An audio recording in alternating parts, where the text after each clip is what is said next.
Hello नमस्कार बच्चों, स्वागत है आप सभी का द पॉलिटिकल क्लासेस के यूट्यूब चैनल पे। तो बच्चों, आज की वीडियो में यानी आज की क्लास में हम लोग सॉल्व करने वाले हैं CUET PG MA political science PYQ analysis of 2024।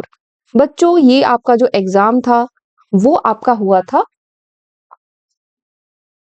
20 मार्च को, 20 मार्च 2024 को हुआ था। ठीक है, तो आपका जो 2025 वाला भी एग्जामिनेशन होगा वो इसी के आसपास होगा, तो उसके लिए परेशान मत होइएगा। ठीक है, आज हम लोग देखेंगे पीवाईक्यू में कि कौन कौन से यूनिट से सवाल ज्यादा आए हैं, किस तरीके के सवाल आए हैं, व्हाट इज द पैटर्न।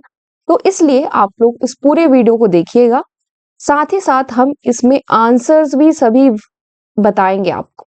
ठीक है, हर एक क्वेश्चन का आंसर भी बताएंगे, तो आप लोग चैनल के साथ बने रहिए। उसी के साथ साथ आप लोग, अगर जिन लोगों को ये पीडीएफ चाहिए, ठीक है, ये पूरे एमसीक्यूज का, तो आप हमारे टेलीग्राम चैनल जो है उससे जुड़ सकते हैं, जहां पे कि आपको ये जो पीडीएफ है वो फ्री में मिल जाएगा। ठीक है बच्चे, फर्स्ट क्वेश्चन के साथ स्टार्ट करते हैं।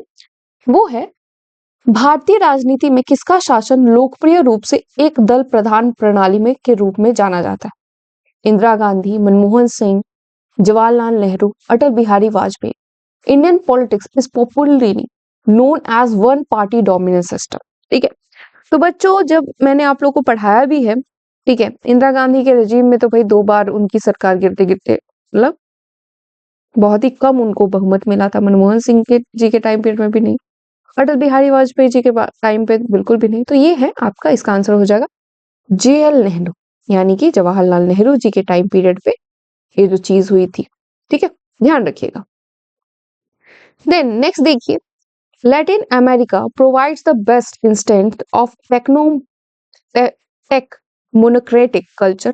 The techno boys were a cohort of Europe or American pro-mate graduate, mainly in economics and engineering, who influenced economics policy making in much of the continent, notably Chile, in the final decade of which century?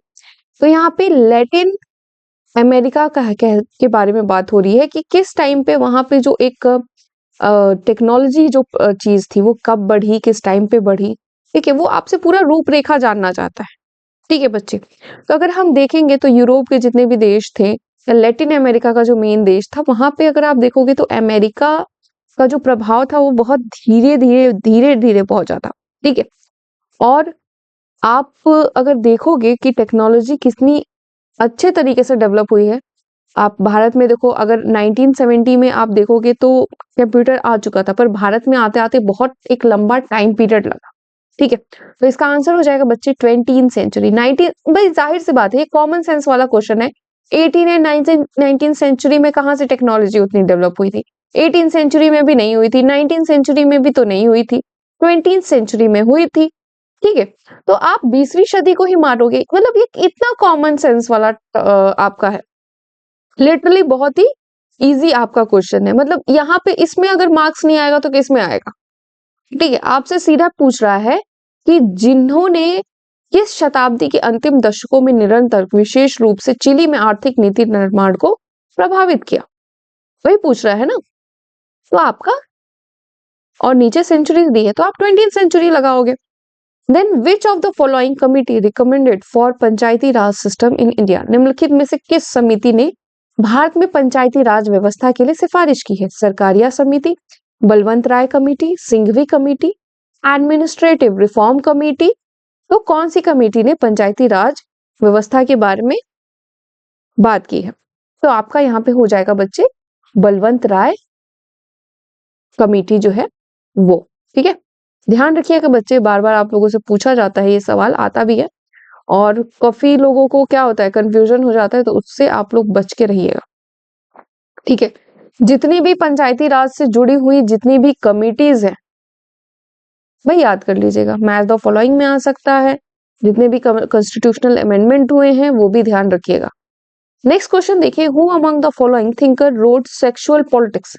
निम्नलिखित विचारकों में से किसने sexual politics लिखी है? Kate Millett, Mary Wollstonecraft, Carole Pateman, J S Mill. तो बच्चे ये जो पुस्तक है वो इन्होंने लिखी है आपके केट मिलेट के द्वारा ये लिखी गई है। ठीक है, ध्यान दीजिएगा, ये सवाल बार बार आपसे पूछा जाता है, कभी मैच द फॉलोइंग में भी पूछ सकता है और कहीं आपका ऐसे तो जनरली भी पूछ सकता है। नेक्स्ट क्वेश्चन देखिए, आपको सूची को सुमेलित करना है, मैच जो लिस्ट 1 है लिस्ट 2 से, ठीक है। इसमें कम्युनिस्ट पार्टी का किसने दिया था, हेजेमनी किसने दिया था, डिक्टेटरशिप ऑफ द प्रोलेटेरियन किसने दिया था, और मल्टी सेंट्रिज्म जो है वो किसने दिया था। देखने से लग रहा है अरे मल्टी सेंट्रिज्म ये किसने भाई किसने दे दिया। भाई अगर आपने हेजेमनी पढ़ा है, क्योंकि हेजेमनी तो हम पढ़ते ही हैं, हेजेमनी का जो कॉन्सेप्ट है वो दिया था आपका ग्रामसी देते हैं, तो ए का बी का फर्स्ट हो जाएगा, ठीक है। बी का फर्स्ट कहाँ है, बी का फर्स्ट आपका सिर्फ आपका ऑप्शन नंबर 2 में है, तो आपका भाई निकल जाएगा तुरंत, मतलब 1 सेकेंड लगेगा आपको ये क्वेश्चन सॉल्व करने में। अब क्या चाहिए आपको, ठीक है, अब क्या चाहिए, तो देखिए फिर ए का सेकंड कम्युनिस्ट पार्टी लेनिन ने दी है, आपका सी का third dictatorship of the proletarian marks ने दी है, इससे भी आपका निकल जाता, ठीक है। सरभारा वर्ग की तानाशाही की का जो कॉन्सेप्ट है वो उससे भी आपका निकल जाता, क्योंकि कहीं पर भी थर्ड नहीं दिया है, ठीक है, सी का थर्ड कहीं पर भी नहीं दिया है। देन आप डी का फोर्थ देख लीजिए, तो डी का फोर्थ क्या है आपका टॉगलिएट, ठीक है बच्चे। तो इतना इजी सवाल है, अब इसको भी कोई सॉल्व नहीं करेगा, तो इसीलिए इस बार की जो कट ऑफ भी थी वो कितनी गई थी आपका 271 गई थी, ठीक है, 271 काफी ज्यादा है। चलिए, which of the following statement is or not correct, कौन सा करेक्ट नहीं है। First past the post system is followed for all the elections in India, भाई ये तो नहीं होगा। Election commission of India does not supervise panchayat and municipal elections, भी तो सही है। President of India can not remove the election commissioner, appointment of more than one election commissioner in election commission is mandatory, ठीक है।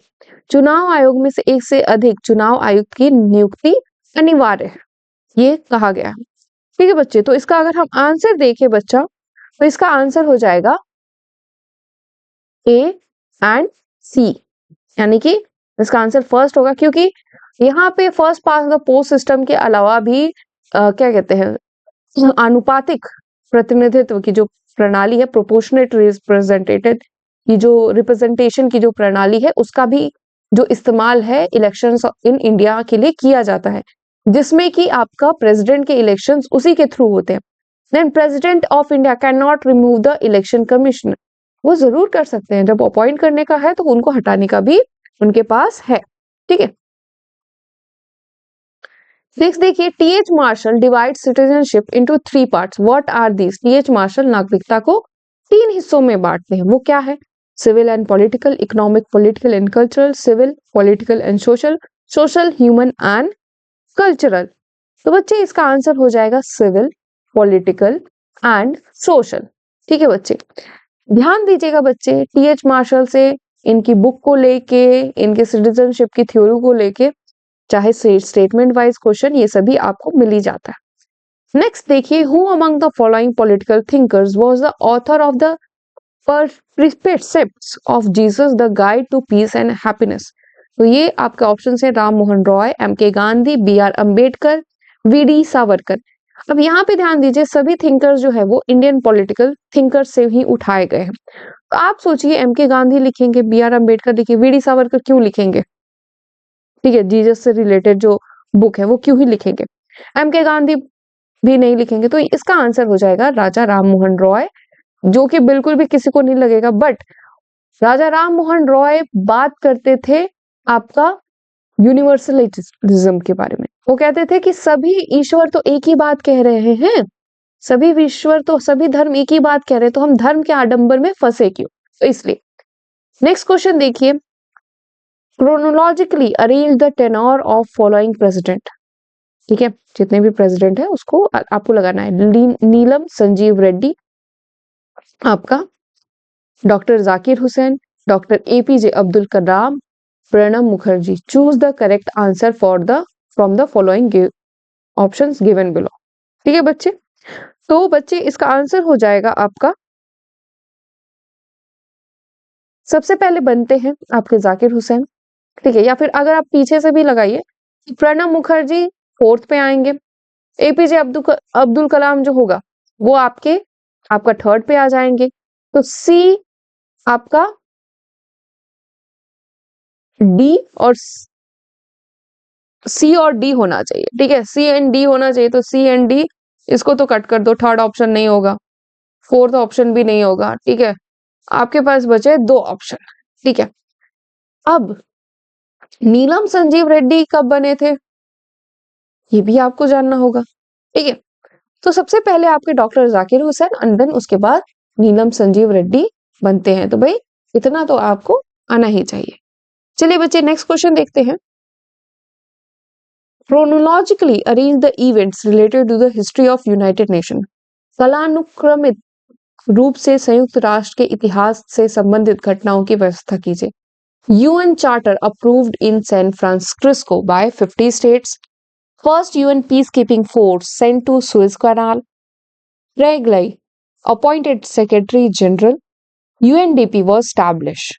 ठीक है, आपका यहाँ पे घटनाओं को कालानुक्रमित रूप से लगाना है, ठीक है। कब क्या कौन सी जो घटना है तो आपको इसमें याद रखना होगा कौन सी डेट को कब कब क्या चीजें जो हुई हैं, ठीक है। बहुत इजी सवाल है बच्चे ये सभी चीजें। अगर इन सभी को थोड़ा सा अगर आप ध्यान दे दोगे, अगर आपने पढ़ा है तो भाई आपके लिए बहुत इजी हो जाएगा, ठीक है।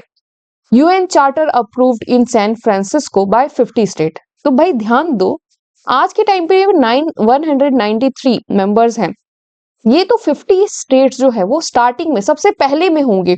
तो इसका आंसर पहले क्या हो गया, पहला आ जाएगा ए फर्स्ट, देन ए देखो ए कहां पे है तो ए 3 ऑप्शंस में है पर थर्ड ऑप्शन में नहीं है तो थर्ड ऑप्शन को कट कर दो।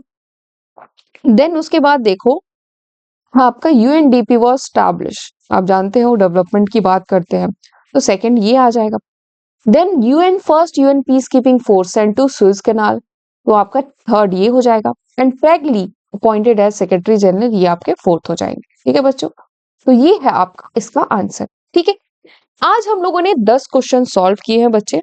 डेली हम लोग कुछ आप लोगों के लिए जो पीवाईक्यू है 2024 का टोटल पीवाईक्यू है वो हम लोग अपलोड कर देंगे आप सभी लोगों के लिए, क्योंकि जरूरी है पीवाईक्यू को सॉल्व करना। अब ऐसे ही कोई भी पीवाईक्यू हम आपके लिए अपलोड कर दे तो बनता भी नहीं है, इसे थोड़ा अच्छा पीवाईक्यू आप लोग के लिए लाते हैं हम लोग, ताकि आंसर्स वगैरह आप लोग को थोड़ा समझा भी पाए।